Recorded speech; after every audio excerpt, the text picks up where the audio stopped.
Ever wondered how ventilators actually help patients breathe? Let's break it down in just 2 minutes. So, what exactly is a ventilator? Think of it as a smart machine that helps people breathe when they can't do it well enough on their own. It gently pushes air in and out of the lungs, kind of like giving your lungs some much-needed backup. Why is this so important? Sometimes illness or injury makes it tough for someone to breathe. That's when doctors use a ventilator. It can take over the hard work, letting the patient's body focus on healing. Now, there are a few different ways a ventilator can help. Sometimes it gives a gentle push, or it can take over entirely depending on need. Sometimes it only gives a gentle push with each breath, like a boost when someone's breathing on their own but needs a little help.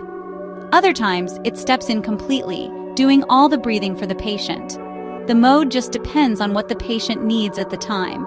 Doctors and nurses tailor support and watch progress closely. Let's clear up a common myth. Being on a ventilator isn't always permanent. Most patients actually get weaned off as they get stronger.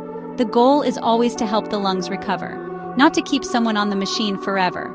Breathing exercises and rehab help with weaning and recovery.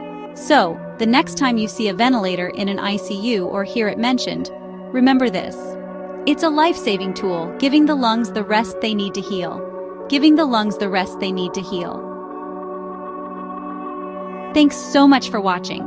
If you learned something new, please subscribe, like, and share. Ventilators are life-saving tools, giving the lungs the rest they need to heal. Thanks. Subscribe for more quick guides.